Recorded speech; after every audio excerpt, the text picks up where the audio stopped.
Hello, I'm Dr. Pierre Samaan. It's great being back with you as we continue in our series on parenting with purpose. I hope you've been enjoying this. We can always learn something about parenting. It's always an adventure, you might say. Just as a quick reminder, once again, about the new book, Unmasking Addiction.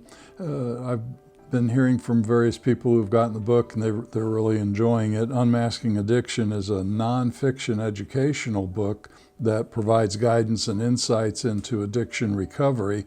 It's not just for an addict, let's say. It's for the addict, it's for the counselor therapist, it's for the parent, it's for the wife or husband, family member, friends. It addresses every area. It's typically the main characters of a book like that in helping everyone to learn more about addictions, but how can I help with it as well? What can I do? What can I say?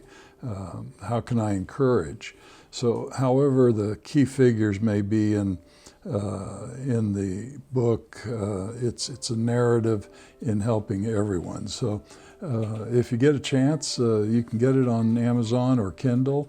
With Kindle, you can enjoy reading, and you may decide to get the book. And I read Kindle, and then I go, I need to underline that, or I need to refer back to that. So then I end up ordering the book anyway, so I get both.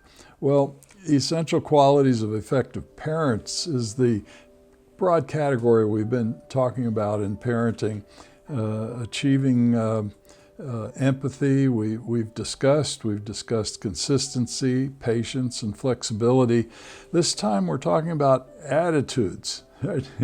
Have a good attitude, please. As a parent, we need good attitudes, and sometimes if you come into parenting and you suddenly recognize, wait a minute, I need to improve my attitude a little bit. So why do parents need such a good attitude? It's very important. You're the role model. You're the one that the kids are looking at, and they're going to follow your example. Whether it's good or bad, they're going to follow your example. So why do parents need to see the glass as half full? Well, that's because if they don't, their kids will spill the rest of it anyway. And that's usually what happens. So if we have a good attitude, no matter what happens, and the glass gets spilled, well, we're going to handle it much better. If we have a bad attitude and that glass gets spilled, oops, out comes the bad attitude. What happens to the child? Well, the child's going to react to that, aren't they? I'm sure it's happened to you when you're a parent. We all, as parents, have short moments, and then we regret it later, and then we try harder later to make up for it. But what happens to that child? Well, the child is going to react to it. So they're going to react either defensively or aggressively. And in some cases with defensiveness, they may self-protect by being as attitudinal as you, because they learn I have to be equal to come back with as much strength or greater strength because I'm afraid. And if I don't come back with as much strength or greater strength, I'll be more threatened. I'll experience more pain. It's an unconscious thing. It's not consciously that's occurring. It's unconscious. And so they come right back at you. Well, then if your attitude isn't well, you're not going to adjust to that well, are you? So you're going to come back at them. And what are they going to? They're going to come back at you. Before you know it, you got a quarrel going on or an argument going on, and don't talk back to me that way, or I'm your parent, don't talk to me like that, or do what I say, doesn't matter what, just do what I say.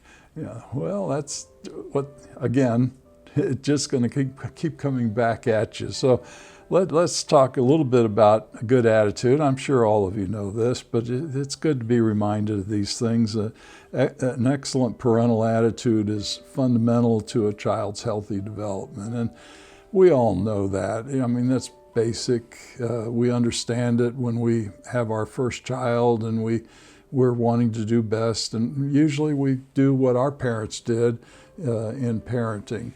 And if our parents had attitudes, let's say adverse attitudes, that maybe we might have said, well, I don't want to be that way when I'm a parent, so I'm going to be different. And so you are different, perhaps. Maybe you're taking it too far different, so you go to another extreme.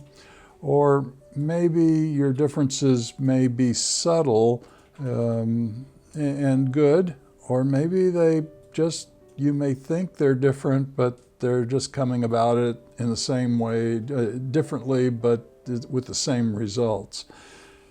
It's work. For all of us, we have to work at parenting. And the good thing about being a grandparent is you get to look back, you get to think about it, and then you see your grandkids and you kind of figure out, well, I could have done this, or I could have done that, or well, let's see. And then you watch your kids raising your grandkids, and they're doing a better job than you did. And you think, well, I should have done that, or why didn't I do it that way? Or they might be doing a worse job, and then you're going, and then you're trying to change that, and before you know it, there's more conflict going on. It can be a vicious cycle.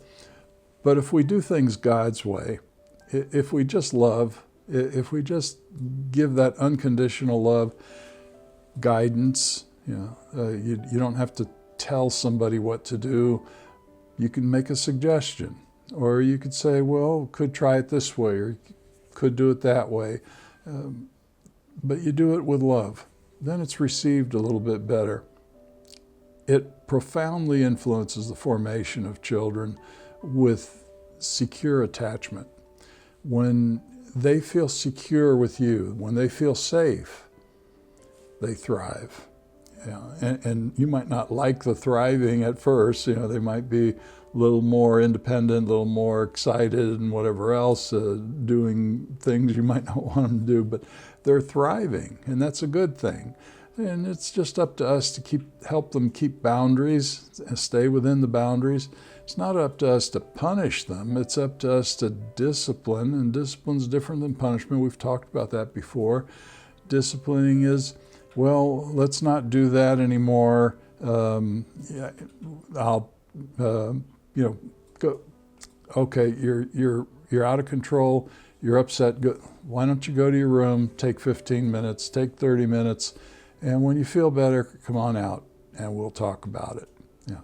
Well, that's not punishing. It's discipline. We want to do it in a way that's constructive, in a way that's going to sit for a while, and it's like planting a seed. It's going to grow into something else. So it's going to bear fruit. Punishment doesn't tend to bear fruit. It's painful.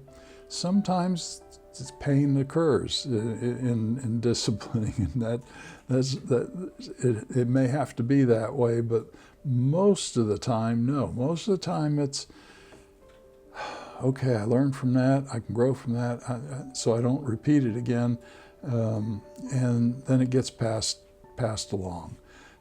We want to be smart about the way we parent. We don't want to be emotional about the way we parent. And if we haven't grown out of the emotion stage, we're stuck in adolescence, let's say, in our emotional maturity, well, we're going to parent as an adolescent would parent. And that's not very good, because they're still functioning on emotions. Their full brain hasn't even grown, and it hasn't even developed yet. So emotions are still driving them. Do you want to be a parent that's just driven by emotions in the way you parent? No, of course not.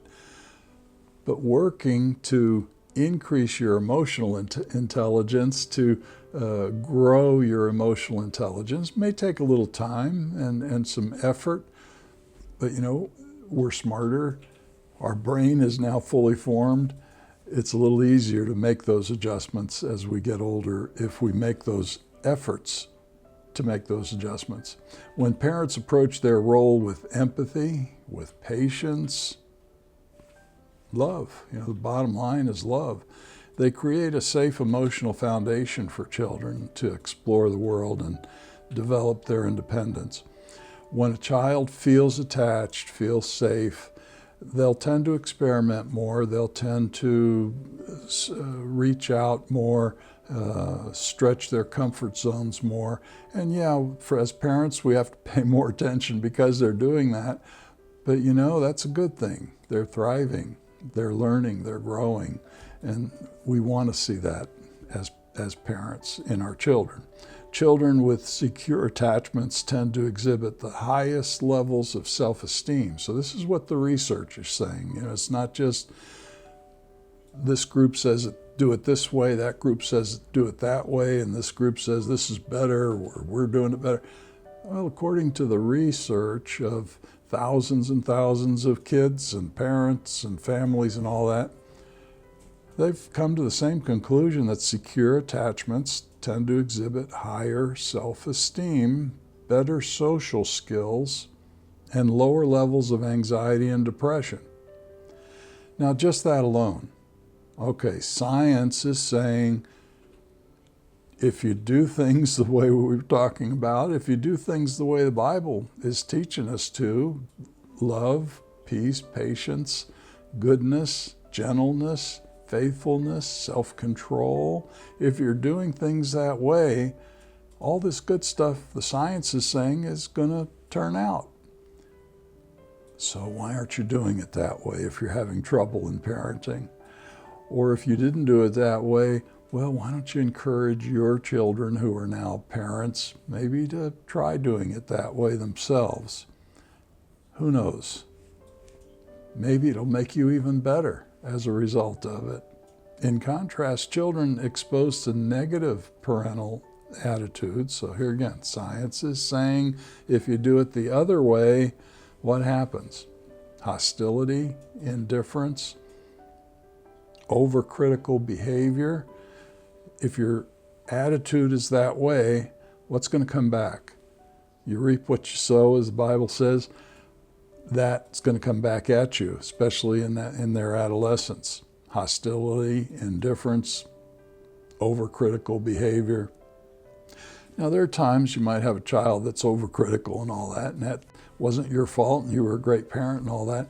And that's their hormones, that's their whatever might be going on inside of them. It might be DNA, might be the genetic inheritance, something that got triggered. But still, your responsibility is do it the right way in hoping to reshape some of that, to turn off that gene regulation, those switches that turn off and on, so that the good stuff gets turned back on. And it'll happen. It may take a little time, and it may not happen till they're young adults, but you're planting the seeds. You're plowing the soil in helping it to happen sooner as they're getting older, for those switches to get turned on in their genetic makeup. So that leads to a potential of dysregulation when parents are critical, overly critical, indifferent, or hostile. Dysregulation is emotions that aren't stable, up and down constantly. Never know, you can't predict. Relational difficulties not only are occurring now between you and your child, but the child's going to have relational difficulties with other children, their peers. And as they get older, it's going to stay that way. In fact, in many cases, it just gets worse. And as adults, they can't get along with other adults. They have difficulties with employment. They have difficulties with coworkers. They have difficulties with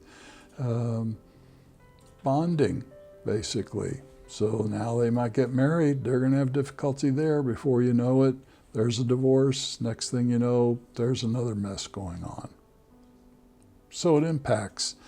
And that self-concept, the confidence that a child is supposed to have, that we're supposed to give them, it's lacking.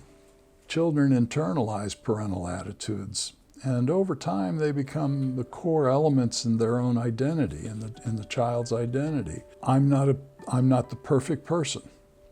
I make mistakes. But when I make mistakes, I'll try to correct them. I'll say I'm sorry. I'll try to do better the next time.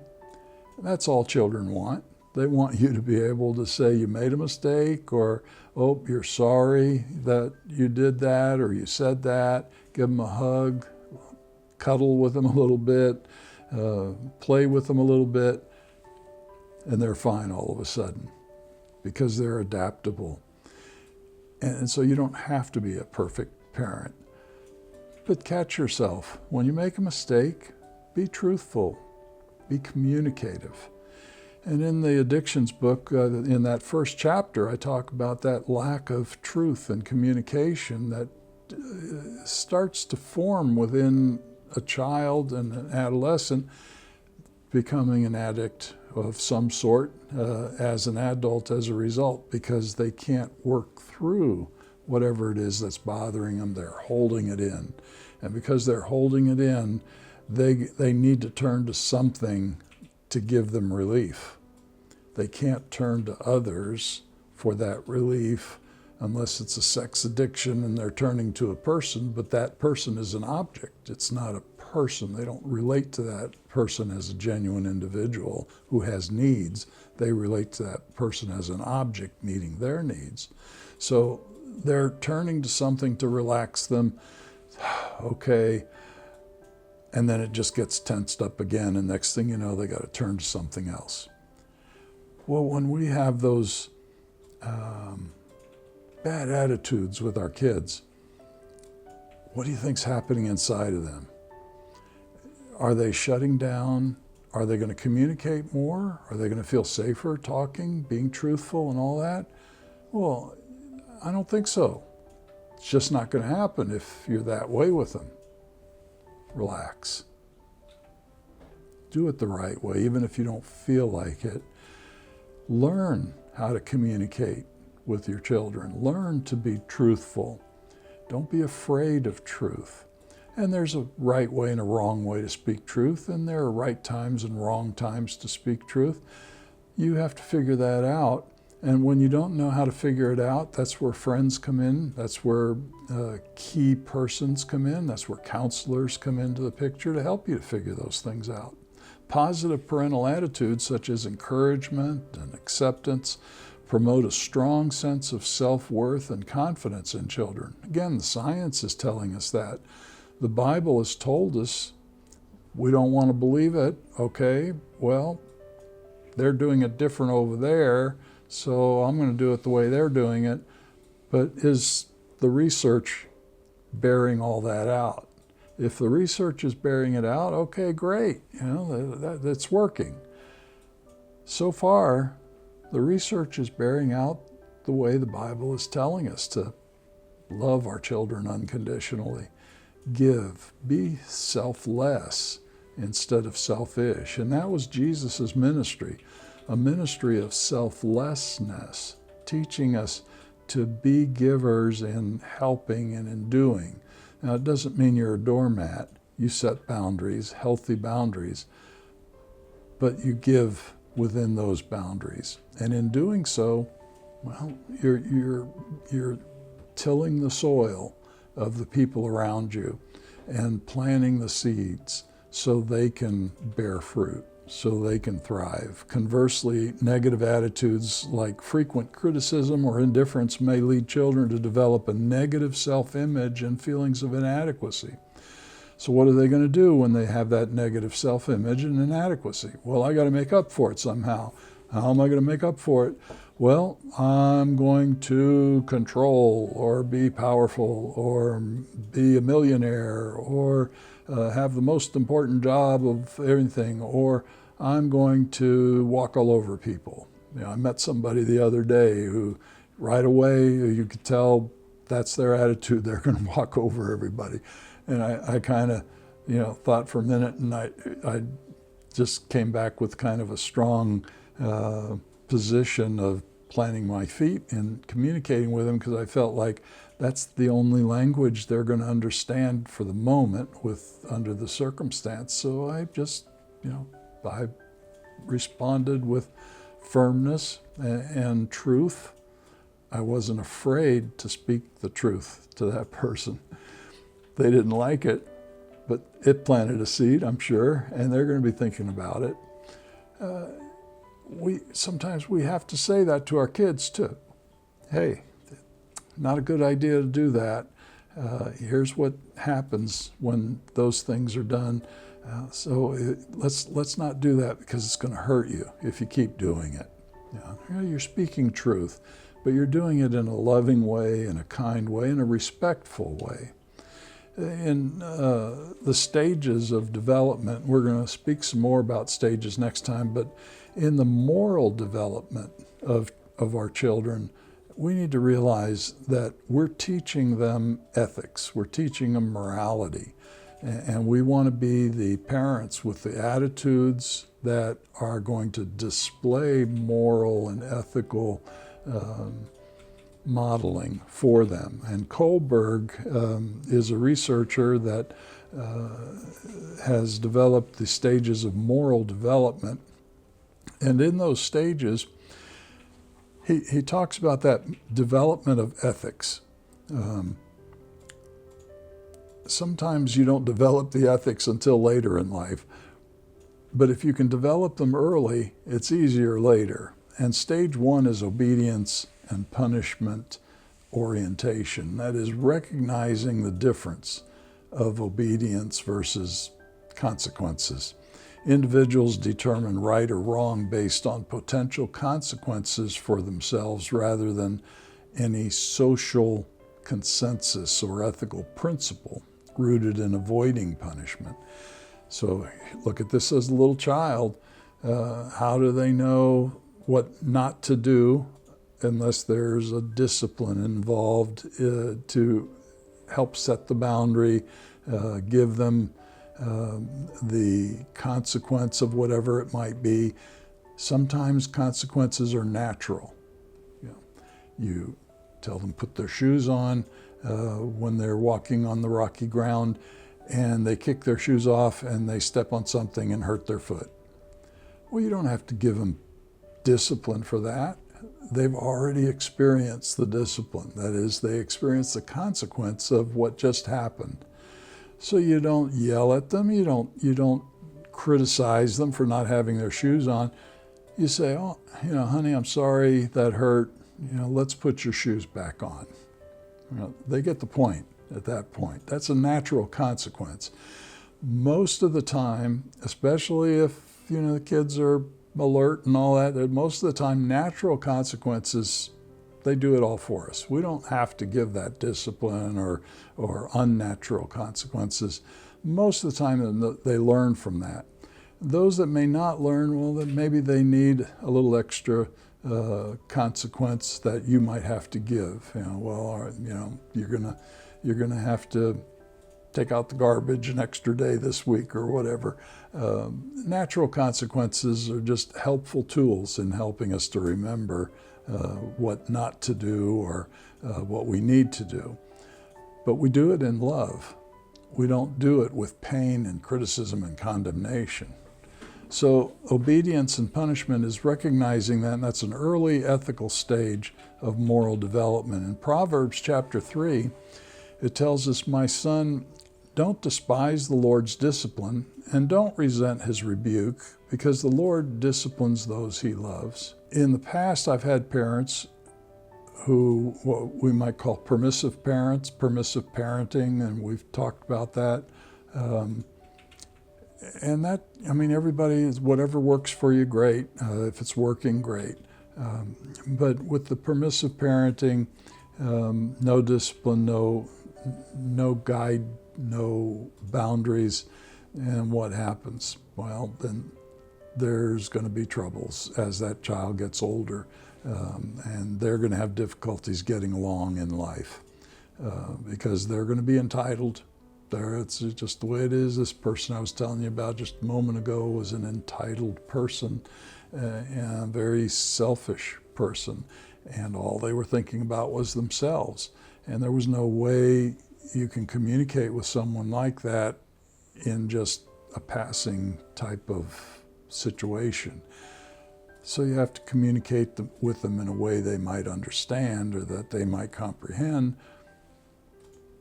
But no doubt there were issues in his childhood, and those issues led to an entitlement in adulthood. Entitlement creates conflict, breaks bonds, dissipates bonds quickly, prevents bonding. We don't want that. But if there's permissive parenting, and there could be other parenting causing entitlement issues, but if there's permissive parenting, then that child's just, I'm entitled to whatever I want, whenever I want, and doesn't, that's that. Well, they take that into adult life with them. So they weren't given that moral stage, ethical stage of learning. And that's the first stage, so important. So this scripture aligns with the understanding of punishment, not as arbitrary, but as a means of guiding toward wisdom and growth. Stage 2 is individualism and exchange. What's in it for me stage. And we can see that in our kids, what's in it for me? What do I get? That framework, which actions are guided by self-interest and often involve reciprocal benefits. I'll scratch your back if you scratch mine. And what do the children do? Well, the children, remember, they're working on emotions. What feels good? They haven't developed yet. It's not until they're 9 or 10 that they get abstract thinking, that they understand concepts at that point. So before then, it's what feels good. So what's in it for me type thing. And we have to teach them. We have to help them along in that stage that, yeah, that feels good, but it's not good for you. Let's do something different. Let's not do that one again. It's gently, lovingly helping them to learn what's the ethics, what's the morals on getting along, on doing something or not doing something. In Philippians chapter 2, we read, "Do nothing out of selfish ambition or vain conceit. Rather, in humility, value others above yourselves, not looking to your own interests, but each of you to the interests of the other." So if you notice the little kids when they're 3 and 4, they're very selfish. You try to share your toy. Oh no, it's my toy. Mine. I'm always impressed when the child shares his toys at 3 and 4 or 5 years old, because that's showing maturity when they do that.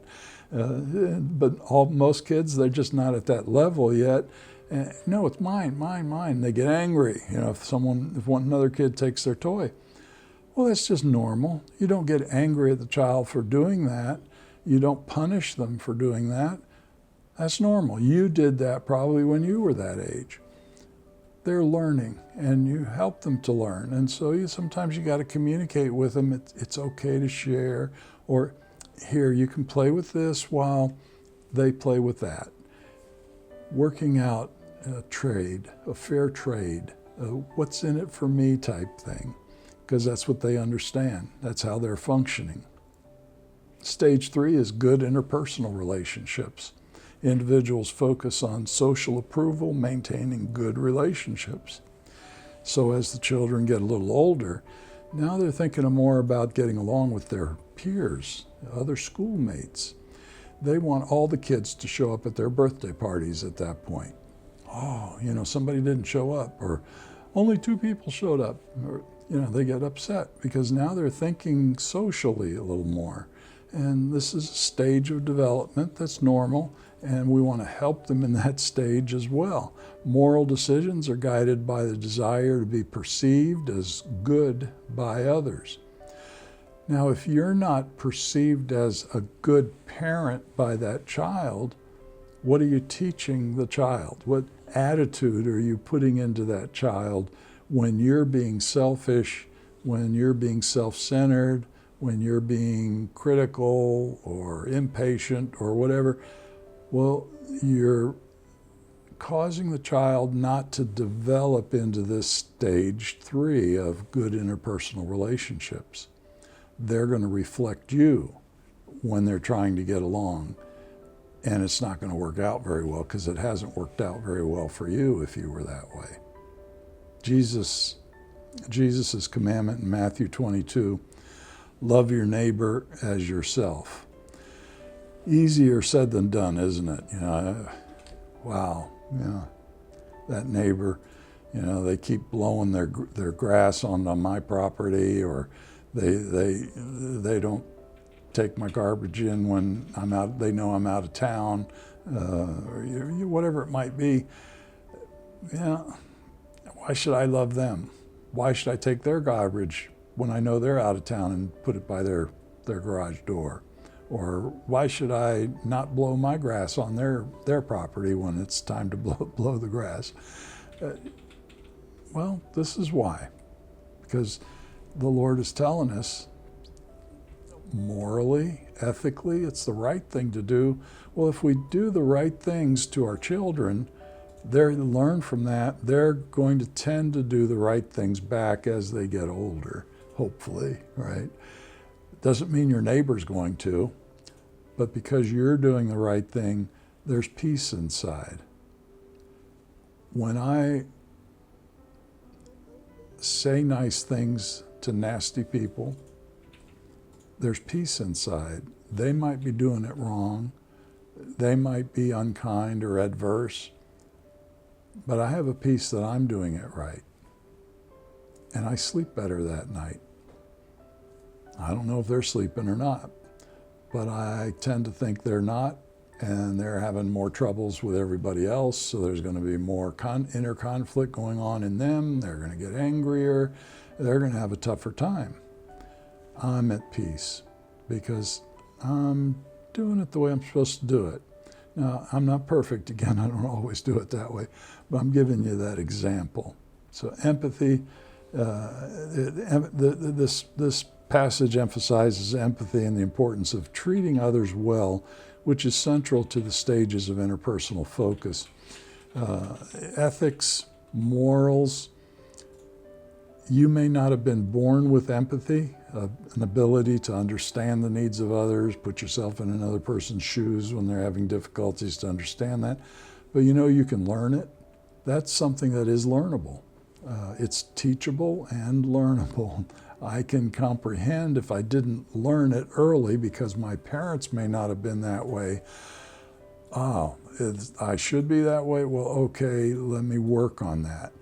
And now the more I think about it, the easier it gets and the more automatic it becomes over time. Stage 4 is maintaining social order. Individuals respect laws and authority in this stage, seeing them as vital and sustaining in society. So we kind of come back to that social stuff again. Moral reasoning emphasizes the importance of social order and duty.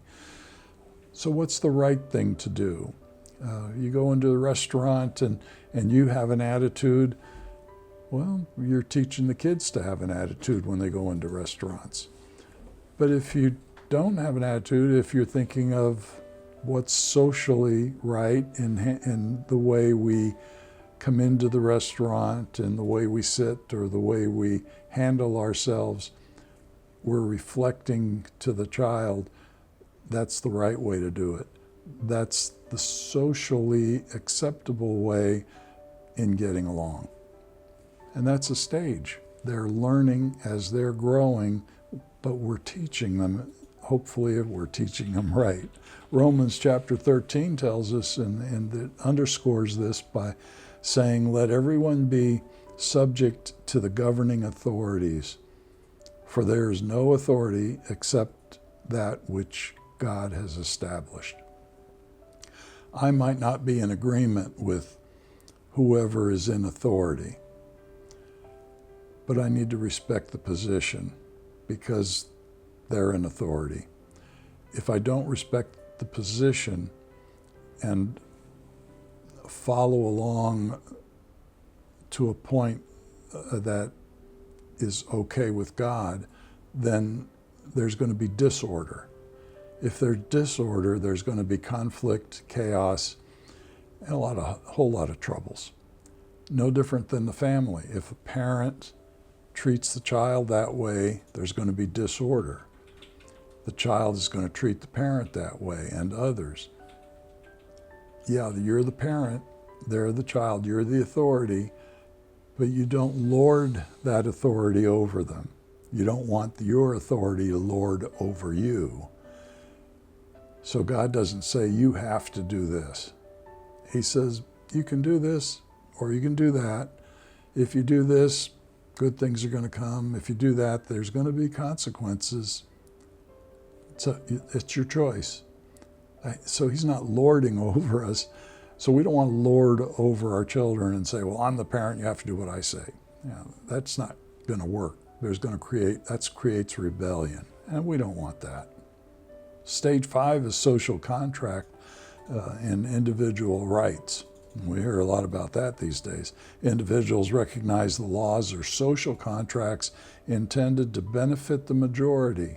In other words, get along. They also understand that there are instances where laws might conflict with individual rights. For example, the Constitution is seen as a social contract. You have to have social contracts. You have to have individual rights. And so we do our best to teach that to our children. How do we teach it? Unconditional love. Talking to them, communicating if there's a disagreement, which there's going to be. They want to do something that is not good for them. Then you have to communicate with them in love how to do it right or why not to do it that way. And sometimes you have to set the boundaries because they're just not listening. And sometimes might be some discipline going on. Go to your room and, when you feel better, come on out and we'll talk about it. Or some other disciplining that may have to occur. But you're staying within the contract, the social contract of parent-child relationship, teaching them to have that social contract when they become adults in life. Acts chapter 5 exemplifies this, where Peter and the apostles assert we must obey God rather than human beings. God is the ultimate authority. He tells us to follow authority, so we follow authority. If authority tells us not to follow God, then God tells us, no, follow God. So there is an exception to following authority, but in most cases it's follow the authority. It's the right thing to do, and then He'll help work it out later if something isn't right. This reflects a recognition of a higher moral duty that may sometimes conflict with social rules. Stage 6 is universal ethical principles. And this is important because now, this is the big picture of things. In this ultimate stage, individuals make decisions based on universal ethical principles such as justice, dignity, equality. Laws are respected only insofar as they align with the principles that align with preserving human dignity and life. My life, your child's life. You're teaching your child, when you have a good attitude, to have a universal, ethical, good attitude when they become older. Jesus' example of this is when He intervened with the stoning of the adulterous woman. That reflects a profound commitment to mercy and justice beyond legalistic interpretations, beyond the law, in other words. It says in chapter 8, verse 10, then Jesus said gently to her, and this is paraphrased, then Jesus said gently to her, dear woman, where are all those who brought you here? Has no one condemned you? No one, sir, she said. I don't condemn you either. Now go. Stop injuring yourself by deviating from God's design for life. When we are deviating from doing what's right, we're injuring ourselves. We're creating more troubles for ourselves. And before you know it, it's going to injure others, create more troubles for others as well. But that's how we parent. Parenting by love, parenting but with a good attitude, teaching. How do you teach if you're critical, condemning, punishing. You don't teach you. They shut you off, and then they do what they want, and they'll do the opposite in rebellion because they can and because they don't like the way you come across with it. Hey, you have to have a better attitude and come across better to have them want to be just like you as they get older. Because if you come across that other way, they're not going to want to have anything to do with you as they get older, in most cases. Kohlberg's model of moral development offers insight into how young people's behaviors can reflect their parents' actions and attitudes. This mirroring effect suggests that youth's moral, ethical, and emotional maturity is deeply influenced by the examples that's within the family. So you see adults having troubles, it's a reflection of what it was like in their childhood. Now again, not all cases. You can have great parents and awful children. You can have great parents and awful children that turn out to be awful adults. But in many cases, it's a reflection. And so let's work a little bit harder at having that good attitude when we're raising our kids.